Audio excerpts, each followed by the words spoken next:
My field of expertise is in wildlife monitoring, wildlife research, but specifically wildlife behaviour and non-intrusive methods of observing natural behaviour in the wild. For the past 3 years I've been working on the US Wader research project conducted on the US Isles on the Outer Hebrides off the west coast of Scotland. The project looked at 4 key wader bird species: the redshank, the lapwing, the ringed plover and the dunlin.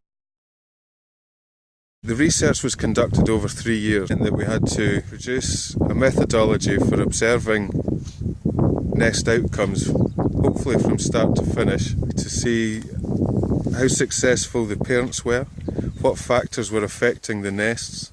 Over the 3 years we've managed to successfully record over 1,700 nests. This makes it the largest bird research project ever conducted. And what we found was that predation was the #1 cause of declines in wader bird populations, who all nest on the ground.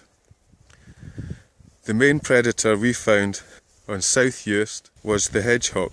The hedgehog is a non-native to the Uist Isles and was introduced in 1974. Since then the population has boomed. My main responsibility was to develop a technique which enabled us to use these Bushnell Trophy Cam remote video cameras, which are triggered by heat and motion.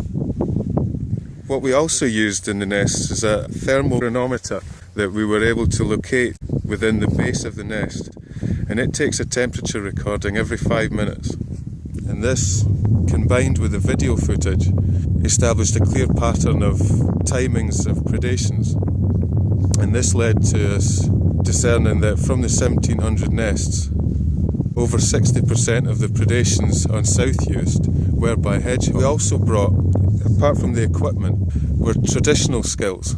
I'm a professional tracker. One of my colleagues is also a professional tracker. And we were able to establish, by the debris left in the nests, what had actually predated. So there's a difference in the predation between a hedgehog, a rat, a black-headed gull, a common gull, a herring gull, an otter, a cat.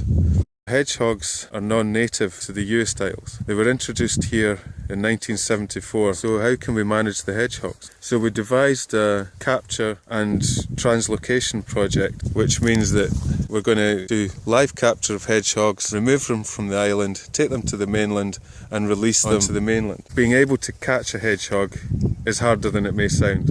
And so what we devised to use, first and foremost, we use these. And although trapping of hedgehogs has been tried on a massive scale before, its success rate has not been that great. So we spent many months over the last 3 years devising the best trapping methodology. And what we've come up with is a fish oil. So we spray the inside of the trap with fish oil. We spray around the trap in the general direction for the location for where we feel the wind is going to blow and whether the wind is going to take the scent across a preferred hedgehog habitat.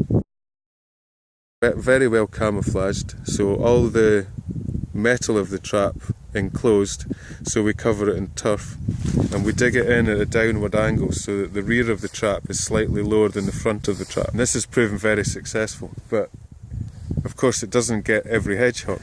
And Breaker works as part of the team. We now have 4 dogs that have been trained up to act as sniffer dogs. And what these dogs do, Breaker's my dog, is they will work across the ground in zigzag patterns.